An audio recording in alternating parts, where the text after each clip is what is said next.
Hello and welcome to Talking Corner. This is the podcast of Gamers Corner. I'm Cypher33. And I'm wearing cowboy. I'm Oz Doctor. And I'm Oz Grillis. Welcome. All right, boys, let's get started.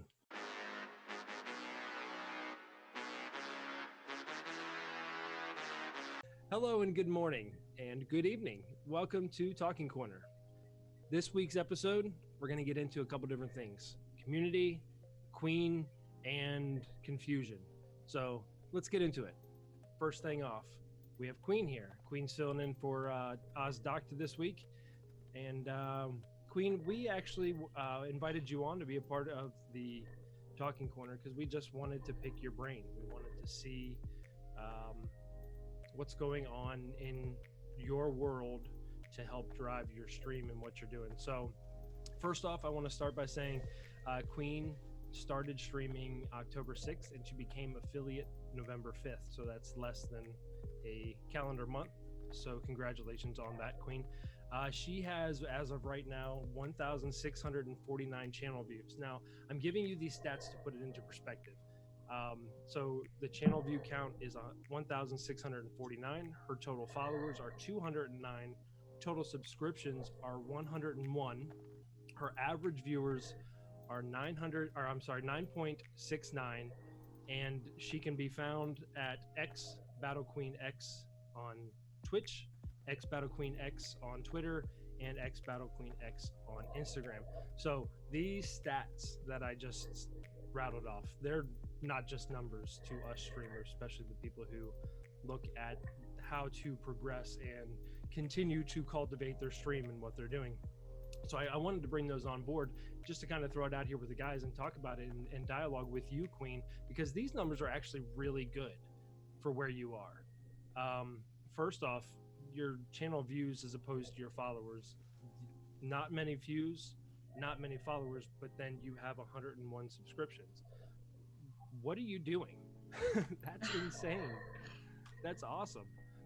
Your average viewers is 9.69. I mean, is it the fact that you're always streaming? Is it the fact that you are always advertising?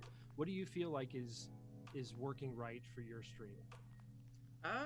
Honestly, I don't advertise much. I really don't.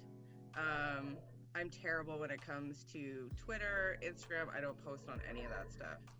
I do once in a while, but not very often. I think the biggest thing is just having that community. I have a lot of I've been a huge supporter towards everybody, and getting out there and getting into streams and showing my support for others gets people brought into mine in a way. That's good. Why did you start streaming? For me, it was, I hit a rough point in my life back in September, and Alien Girl actually came to me and said, Queen, I think that we should give this a go and try and see if that would help my depression. Just kind of keep my mind busy and things like that. So I was like, hey, you know what? I had never heard of streaming before. I had never watched a single stream. I had never done anything when I started. And I was like, hey, you know what? We'll give this a go. Maybe it'll help keep my mind not racing all the time. Mm-hmm. So the first day I did it, I was like, this is amazing. I love it. I didn't have any viewers. My only viewer was Alien Girl. So what made it so fun if you had one viewer and it was your first stream? With me, it was because with Alien Girl, she was just, we bounce off each other, and it was just fun having that friend to talk to during the game. And just, of course, it's horror games for me, so having that, the adrenaline and things like that, it was so different for me. What your first game was it Outlast 2 that you started streaming, or Outlast 1? No, it was Blair Witch. Blair Witch. Yeah. I do them horror games, me. Cannot do them. Me either.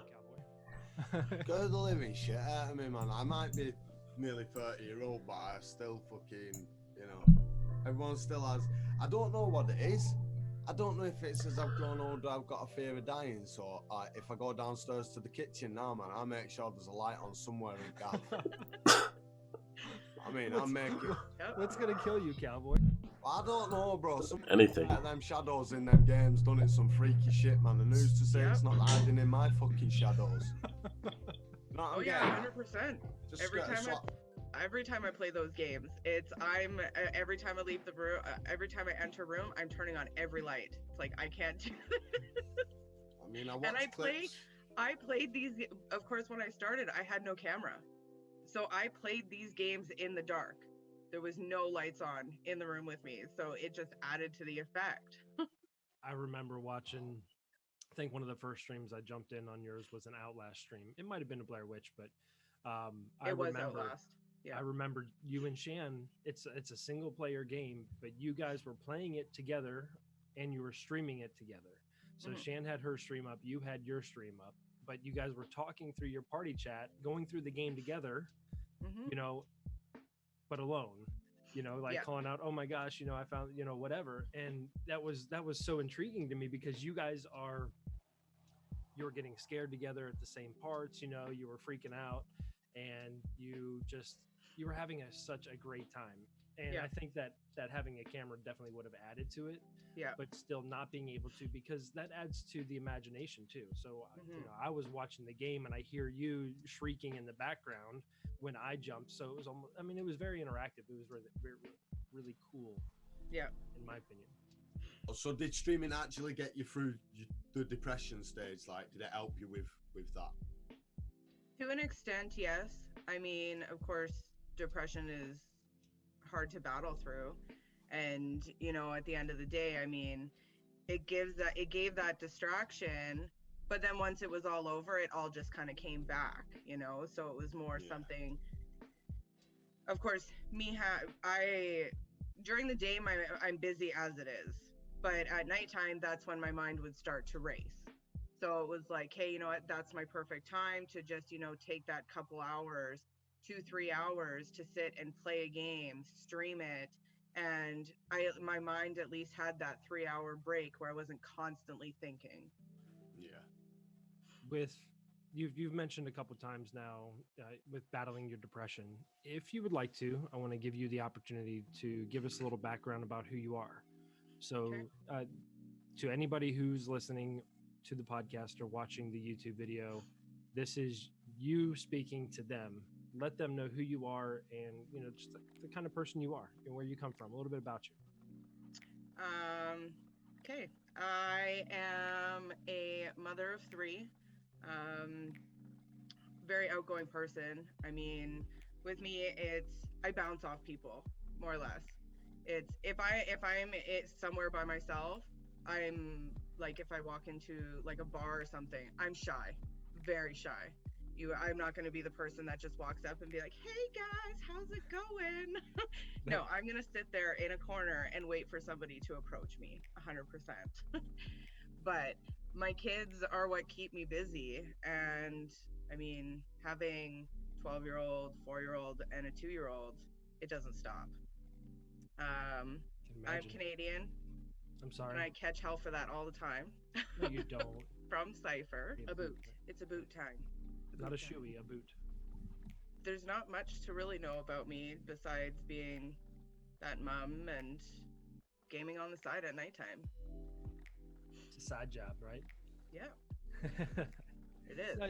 It's a fun hobby for sure, you know. And if you can get something back from a hobby, you know, even to break even on it, why not? You know, that makes it more enjoyable, and you can invest more into it as well. Yep, for sure. Absolutely. What'd you want to be when you grew up? This is for me. I had goals in mind when I was younger. I actually, before I fell pregnant with my oldest, my dream was to become a plastic surgeon. Really? Yeah. That's awesome. And it wasn't going to be just, I had it planned out. I was not going to be just this regular plastic surgeon that did the cosmetic and stuff. I wanted to be an emergency plastic surgeon. Yeah, working in an actual legit hospital, and if people came in, you know, for accidents or things like that, Yeah. I wanted to be able to help restore Oh, that's awesome. how they felt, and you know, get them back to as normal as possible, you know. And you don't feel like that dream is attainable anymore?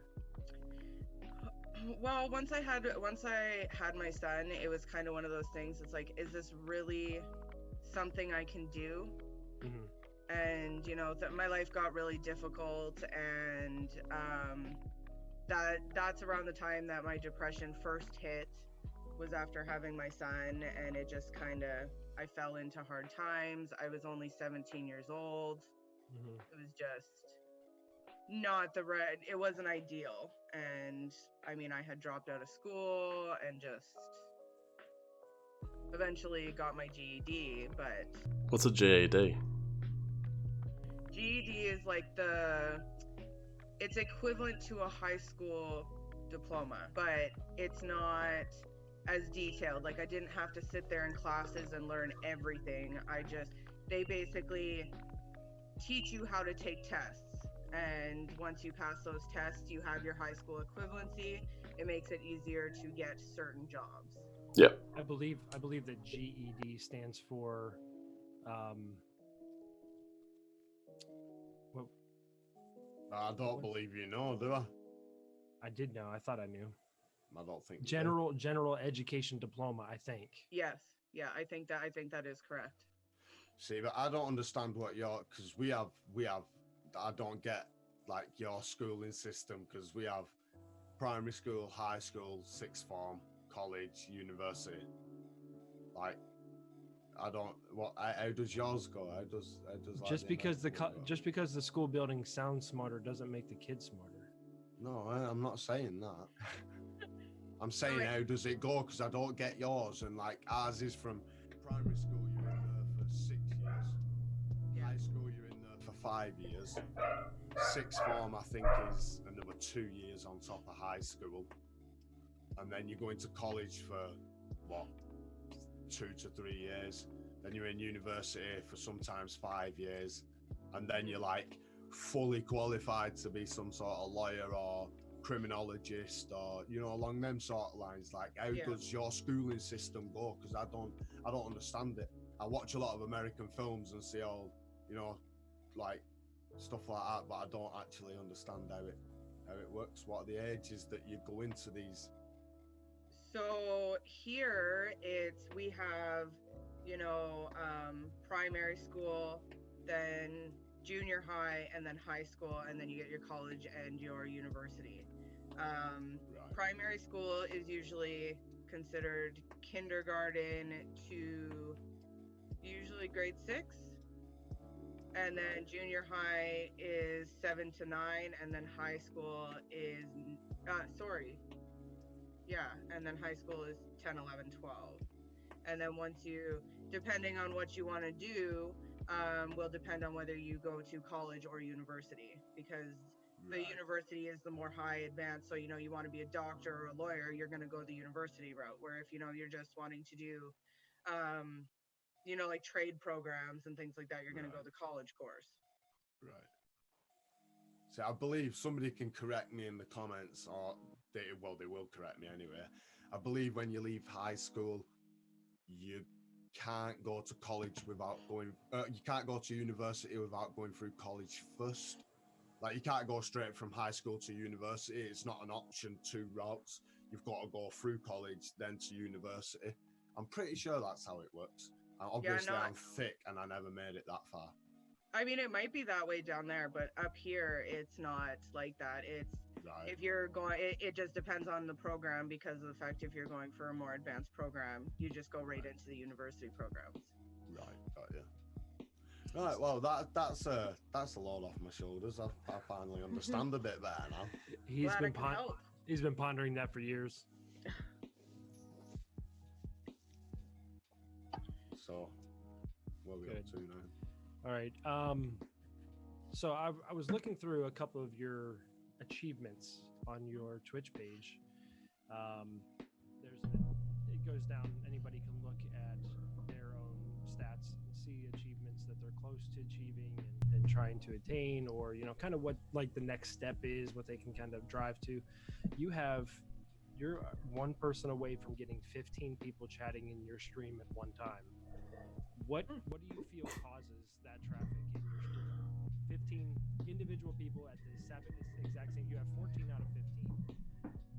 What's that like? Because there's a lot of people that they might have small bursts of 3, 4, maybe 7 people chatting. But what's it like to have almost 15 people chatting at one time?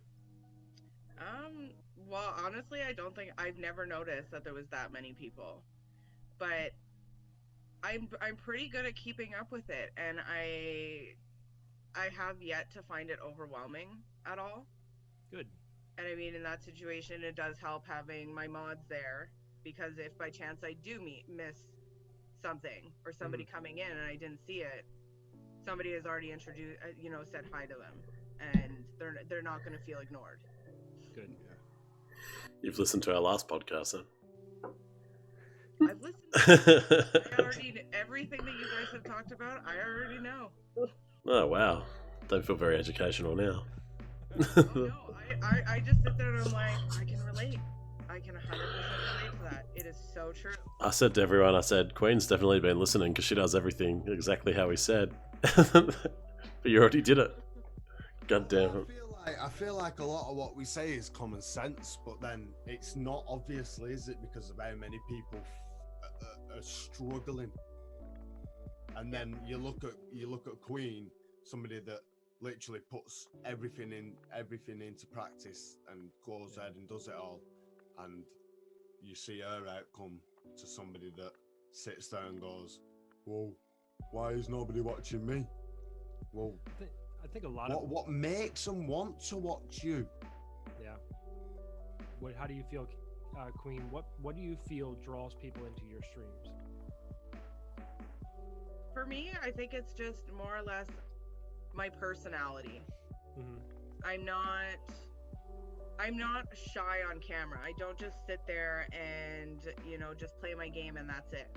I am so interactive with my chat, to the point where like I did a stream last week, and I was trying to play my game, but my chat was just going crazy. I was like, you know what, I'm done. I'm not playing my game anymore. I just want to interact with my chat. So I shut it down and I switched over to Marbles so they could interact with doing a game with me, and I was able to concentrate on my viewers and just chat away with them. So that's who I am. You're telling me that your chat is more important than the game that you're playing? For me, yeah. That you feel like that's where a lot of your success has come, was your ability to connect with the people coming to your channel to see you. Yes. That's genius. Who would have thought? I'm being a bit sarcastic, but it's true. A lot of people get into streaming and they automatically think, I'm just going to play and people are going to watch me. They don't understand community, and they don't understand what drives that viewership. And I think that you've done a very, very, very good job with connecting with the people around you. All right, Queen. Well, this has been a really good time, just hanging out with you, chatting. You got to kind of see a little bit of behind the scenes here with the podcast. You got to see the things that get clipped out, some things that people don't get to see. Why don't you go ahead and tell us where people can find you? Give us your social medias. Give us your streaming address. So you can find me on Twitch, of course, xBattleQueenx, and Twitter and Instagram are both there too for you to reach out, and it's xBattleQueenx for both of those. Great. Thank you so much. We from Gamers Corner, from the owners, we want to thank you so much for being a part of this, for filling in for Doc this week. We appreciate it. It's good to get to know you a little bit more. I am thankful that I know you more than most of the people in the Discord. We've kind of been on this progress together. So I have a little bit more knowledge about what's going on with your individual stream, which is really exciting, and I'm really, really happy for you. Really excited to see where you're going. Really proud of the things that you're doing. From all of us at Gamers Corner and Talking Corner, we thank you for being such a huge part of our community, and we want to thank everybody else. Thank you so much for listening and being part of the podcast this week. We did something a little bit different, and we switched things up a little bit, just trying to keep it interesting and keep it fun. If you guys would like to see anything or hear anything on this podcast, then please go ahead and give us a comment below. If you would like to follow the channel, that'd be great. We would appreciate it. You can tag along for all of our deep, intimate, confusing, and fun talks, and just be a part of where Gamers Corner is going. If you won't need any links or any connections for anything that we're doing, you can go ahead and find those in the tags. And don't be a stranger. Thank you so much from Gamers Corner.